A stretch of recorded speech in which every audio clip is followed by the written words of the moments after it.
ravi de vous retrouver toutes et tous pour ce nouveau numéro de prolongation en direct. Nous allons évidemment longuement revenir sur la 83e édition des 24 heures du Mans avec un doublé de Porsche qui a donc signé ce dimanche sa 17e victoire aux 24 heures. Audi, invaincu depuis 2010, a dû pour sa part se contenter de la 3e marche du podium. Je vous présente rapidement les invités qui sont autour de cette table. Tout d'abord, Daniel Poisneau, bonsoir. Bonsoir. Ancien directeur de course des 24 heures, c'était entre 2001 et 2014.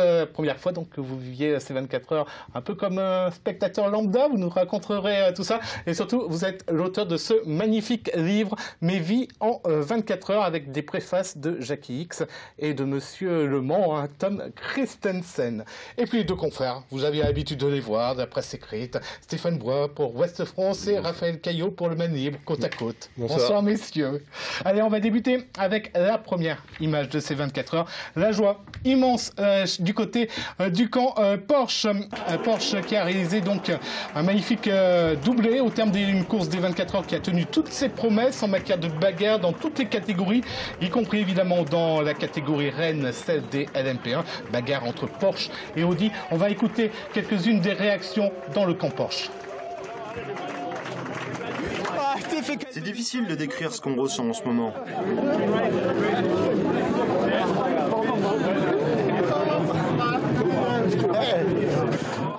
C'est l'un des plus beaux jours de ma vie et de loin. C'est parfait, c'est incroyable, fantastique pour Porsche. Porsche, c'est fantastique. C'est notre plus belle victoire, c'est incroyable. Depuis notre retour, déjà une victoire en seulement 2 participations. Je suis tellement heureux.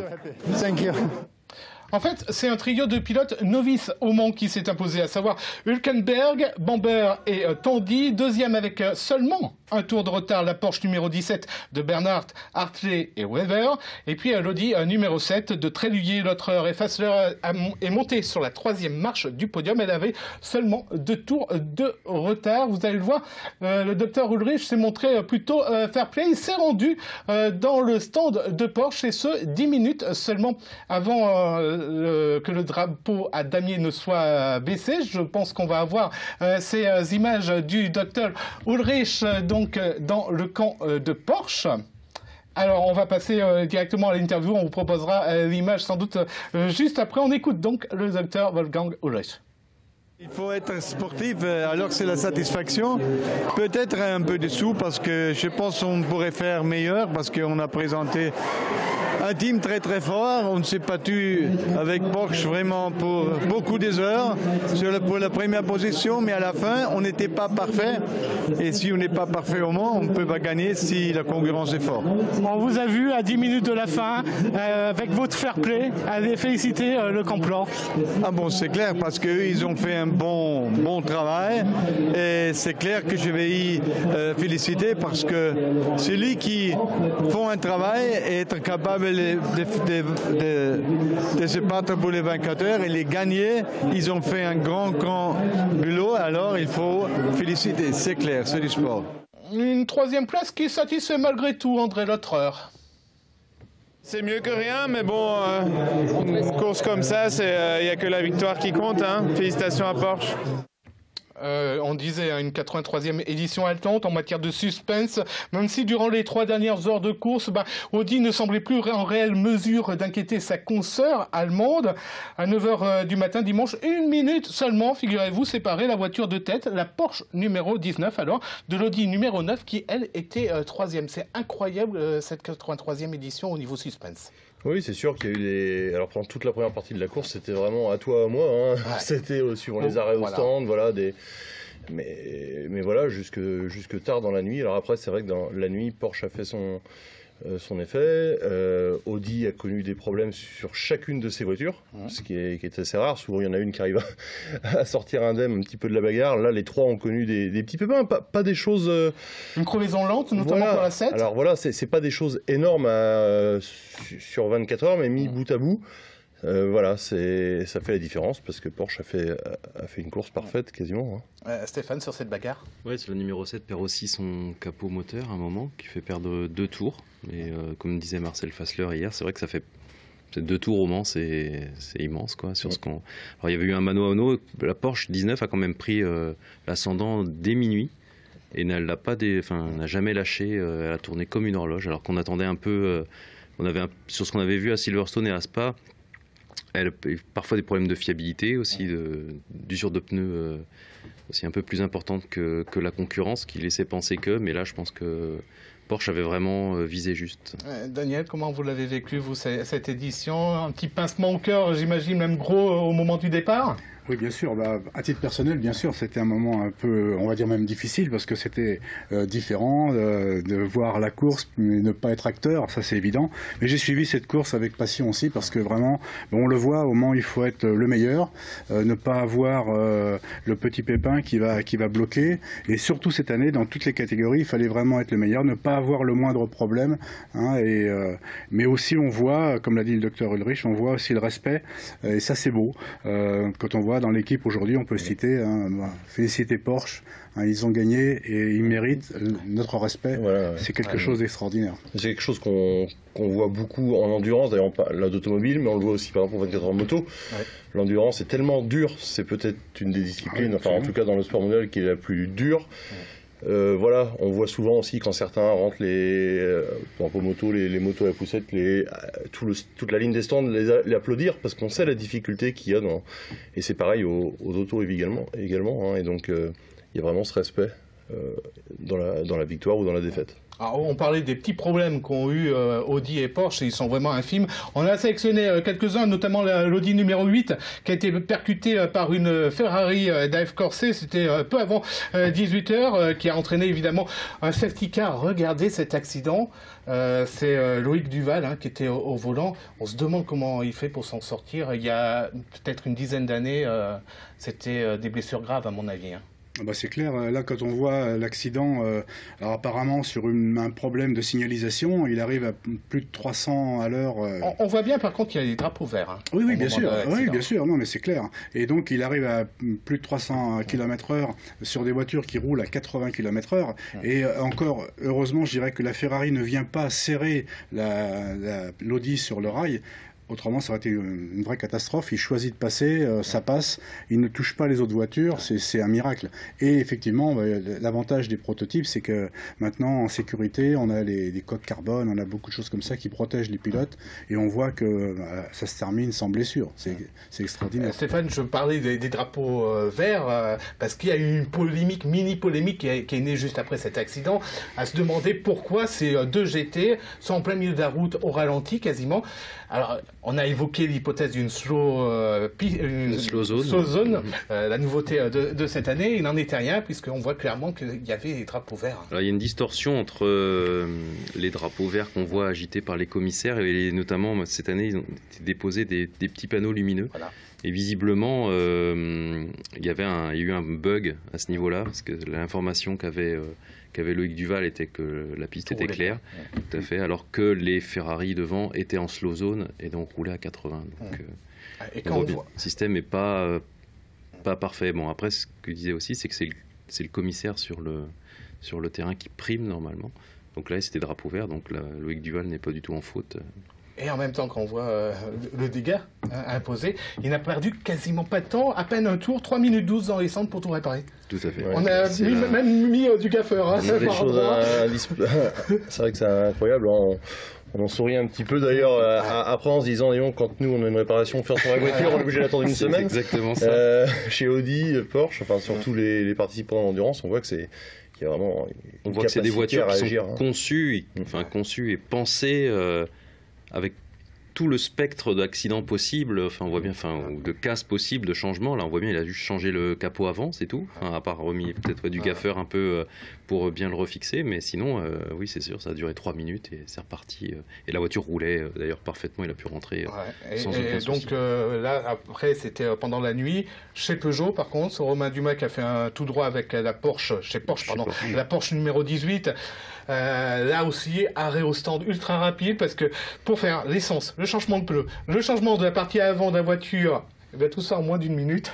Là, il faut dire chapeau les mécanos, quoi. Ah, c'est très beau. Daniel. Ah non, c'est un beau travail d'ingénieur. Et c'est vrai que toute l'année, et ça c'est l'endurance, il faut, sur une course comme le WEC ou les 24 heures du Mans, il faut être parfait. Et donc il faut repenser chaque pièce, savoir qu'on puisse la remplacer rapidement. Et ça c'est vraiment un vrai travail d'ingénieur et ça c'est passionnant. Hein. Un mot sur ces Audi, parce que les trois finalement sont les seuls à être passés pendant la course sous les 3 minutes 18, 3 minutes 17 465, voilà, 400. Dites-moi, ils ont fait un double jeu pendant les essais, parce qu'ils étaient quand même à 3,21, 3,22. Après, oui, alors, Audi, dans sa politique, depuis des années, n'a jamais joué les qualifications, enfin, a essayé de se positionner pour ne pas être non plus, parce qu'aujourd'hui, on disait c'est un sprint pendant 24 heures, donc un sprint, on l'a vu encore à Spa ou à Silverstone, ça se joue en question de secondes.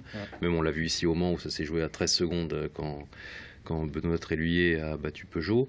Donc là, ça aurait très bien pu, enfin, vous parliez d'une minute qui les séparait au petit matin, voilà, ça se joue à des fractions, des toutes petites fractions, même sur des heures, et sur puis des même courses de la 24 heures. malchance des safety cars, parce qu'il faut rappeler pour nos téléspectateurs, il y a 3 safety qui rentrent en même temps dans 3 lieux différents de la piste, donc en gros tous les 4 km 500, hein. Et puis suivant si on est placé à l'un ou à l'autre, eh ben, on se retrouve avec une minute facilement de retard. Voilà, exactement. Et il suffit qu'on soit mal situé, qu'on se retrouve juste au moment où le safety car sort, et là on perd facilement la minute 30 qui manque à la fin. C'est ce qui est arrivé à Audi. Audi a eu un peu moins de chance sur les safety cars. Et il faut être parfait techniquement, et en plus il faut la chance. Allez, on a fait à peu près le tour sur la confrontation Porsche-Audi. Derrière, il y avait les Toyota. Ils ont eu un rôle cette année de second couteau. Elles finissent 6e et 8e. On va écouter deux des pilotes, Stéphane Sarrazin et Sébastien Buemi. C'est clair, on était derrière un perfo, il n'y avait rien à faire, on ne pouvait pas lutter en fait, ça allait trop vite devant, Porsche a fait un super boulot, Audi aussi. L'année dernière on était en tête, on a perdu la course pour un problème mécanique malheureusement. On savait que cette année ce serait difficile et ça a été beaucoup plus dur que ce qu'on pensait, donc voilà, les voitures ont beaucoup progressé, nous on a fait un bon step, mais eux ont fait une progression colossale et impressionnante. C'est la vitesse de pointe qui vous manque, c'est quoi? C'est l'accélération en fait, c'est pas la vitesse de pointe, eux arrivent à prendre une vitesse très élevée très rapidement grâce à leur hybride, même Audi avec leur moteur, ce qui fait que nous on prend la vitesse on va dire beaucoup moins rapidement qu'eux et on a du mal à doubler dans le trafic, c'est plus difficile pour nous. On savait qu'on allait être un peu derrière, après on pensait qu'on avait une bonne fiabilité, ce qu'on a prouvé d'avoir, mais les autres l'ont aussi, donc c'est vrai qu'on n'a pas gagné de place grâce à la fiabilité, donc voilà, il va falloir travailler plus dur pour revenir plus fort. C'est quoi qui manque pour arriver à être pas trop loin derrière les Audi, les Porsche? Je pense qu'en général, il manque de la puissance. Dans le deuxième secteur, on perd beaucoup en ligne droite. Donc voilà, on sait quels sont nos problèmes. Maintenant, on va essayer de réagir et de régler ce problème pour l'année prochaine. De toute manière, l'année dernière, vous n'aviez pas gagné le Mans. Vous avez été champion. On espère la même chose cette année, j'imagine. Ouais, bah écoutez, le championnat, ça va être dur parce que là, on marque double des points, on n'est pas assez vite, mais l'année prochaine, on essaiera de revenir plus fort. Messieurs, les Toyota, décevantes ou on pouvait s'y attendre? Décevant, c'est surtout, et puis j'imagine aussi sûrement très frustrant pour les pilotes, parce que comme ils l'ont dit, c'est vrai alors là, pour le coup, ils ont rien eu de spécial à noter en termes d'incidents. Donc on peut se dire qu'à ce niveau-là, il y a déjà une grande partie du truc de rempli. Et à l'arrivée, ça fait que 6 et 8. Donc c'est dire, malgré la course quasi parfaite en termes de technique, voilà, il y a vraiment une différence. Donc moi j'imagine c'est beaucoup de frustration peut-être, pour les pilotes en tout cas. Oui, après on l'avait vu dès le Castellet, dès les essais du Castellet, alors que Audi, l'année dernière était un peu en retrait par rapport à Porsche en perfo pur. Audi avait rattrapé son retard par rapport à Porsche, c'était quasiment dans la même cour, et on a tout de suite vu que Toyota, alors c'était que des essais, mais avait déjà 4 secondes de retard. Et les 4 secondes, on les a vus ici au Mans, sur chaque tour, déjà en qualif, et on l'a revu en course. Je pense que, oui, ce que disait ce que disait Stéphane Sarrazin, c'est que les autres ont franchi un gros step, un énorme step. On a approché des temps, là on était à 3,17, 465 en course, c'est quand même Il y a quelques années, c'était même pas des temps de qualif. Et là, on est dans des temps comme ça. Et là, on voit bien la Toyota ne suit pas le rythme. J'avais presque envie de dire que c'est une vieille voiture quoi, par rapport à ce qu'a sorti Porsche et ce qu'a sorti Audi cette année. Daniel, votre avis sur Toyota? C'est évident, on voit bien que Porsche et Audi oui, ont bien travaillé pendant l'hiver. Les temps ont progressé de façon extraordinaire. On s'est approché des records de haut tour, alors qu'à l'époque, il n'y avait pas des chicanes. Ouais. Et en revanche, on voit que chez nos amis Toyota, c'était un petit peu en retrait. Et puis, encore une fois, pour venir au Mans, pour essayer d'avoir l'envie de gagner les 24 heures du Mans, il faut venir avec 3 voitures. Le message est clair. Rébellion, toujours dans cette catégorie LMP1, 18e et 23e. Bon, un peu logique. Oui, après, c'est une voiture qui est sortie très très tard, hein, puisqu'elle est sortie une semaine avant les journées tests du Mans, parce qu'ils ont changé de moteur, ils étaient un moteur Toyota, ils sont passés en AER, donc il a fallu revoir une bonne partie de l'aérodynamique de la voiture, des choses comme ça, de la disposition du moteur dans la voiture. Donc, bon, après, ils sont à leur place. Et puis ils ont eu beaucoup d'incidents. Hein, quand même. Oui, après c'était une voiture neuve, elle était presque neuve, quoi, toute récente. Allez, on en vient, il faut bien y venir à ce que l'on peut dire un véritable fiasco, celui de Nissan. Elles étaient 3, vous disiez il faut 3 voitures au départ. Pour eux, il en faudrait peut-être même 5. Allez, il y a la 21, elle a fait 115 tours, elle a abandonné. La 23, elle a fait 234 tours, elle a abandonné. Il faut savoir que le vainqueur, lui, a fait 395 tours. Et la 22, me direz-vous, eh bien, elle a fait 242 tours, dernière classée, 40e. Vous êtes dur Yannick, parce que franchement, on pensait qu'elles abandonneraient bien plus tôt. Donc voilà. Moi je trouve que c'est pas mal ce nombre de tours. Hein. Stéphane, vous ce matin, donc dans le journal, votre quotidien Ouest France, vous parliez qu'après Benville, il y avait Nissan. Oui, alors moi j'assiste au sketch depuis le début. Oui, vous n'êtes pas tendre, hein, ça fait. Non, je suis pas tendre parce que je pense que c'est manquer de considération par rapport à ceux aux ingénieurs, comme chez Audi, chez Toyota ou chez Porsche, qui consacrent beaucoup de temps, alors peut-être aussi beaucoup d'argent, mais qui font un réel effort, qui proposent, on l'a vu l'année dernière, Porsche est arrivé, leur voiture était dans les temps des LMP1 classiques. Là aujourd'hui, vous avez une LMP1 chez Nissan qui roule dans le peloton que des LMP2. Donc je pense que quelque part, il y a une erreur de casting. Je ne suis pas un immense spécialiste, je m'appuierai sur ce qu'a dit Henri Pescarolo, il m'a dit que cette voiture-là était une voiture du siècle dernier. Peut-être que Daniel rebondira là-dessus, mais voilà, c'est tout. Pour moi, c'est une opération. Par contre, c'est un fiasco, c'est différent d'être un fiasco marketing, parce que c'est un très bon succès marketing. C'est une belle voiture, elle est belle, elle nous rappelle des Panos, des voitures comme ça. Les gens, je pense qu'ils l'ont apprécié. Après, sur la performance pure, sur la sportivité, je pense que c'est du foutage de gueule, pour faire simple. Je suis tout à fait d'accord avec Stéphane. En fait, c'est une voiture avec un concept original. Ça, c'était beau à voir, quoi. Mais on sent qu'on a mis beaucoup d'argent et même beaucoup d'argent sur la communication de cette voiture. On l'a vu aux États-Unis. Et quand on a des prétentions, on annonce des prétentions extraordinaires, il faut être au niveau. Et là, on est loin du niveau. On aurait très bien pu comprendre qu'elle soit par exemple avec les rébellions, mais non, là, c'était vraiment. On s'est amusé à faire le calcul. Il lui manque, elle a fait 2000, je crois, c'est à peu près 2000 km d'écart avec la Porsche qui a gagné. C'est un Le Mans-Stockholm, pour faire simple. On aurait eu le temps de faire Le Mans-Stockholm pendant que la Nissan bouclait les 24 heures du Mans. Raphaël, vous, un petit mot sur Nissan? Oui, non, mais c'est tout à fait ça. C'est vrai qu'on a vu du Nissan partout autour du circuit, mais pas dans le circuit. Ah oui, c'est ça en fait. Le spectacle n'était pas sur la piste, mais on l'a vu plusieurs fois, on va le revoir. C'était véritablement dans les stands, le spectacle. On a cette image, c'est peu avant minuit, les 3 Nissan sont dans leurs stands respectifs. Tous les mécanos étaient en train de travailler sur les 3 Nissan. C'était assez impressionnant et ça ne s'est pas produit qu'une fois. Voilà, c'est sur cette image qu'on va marquer une courte pause. On va se retrouver pour parler des LMP2 et des GT dans un instant. À tout de suite.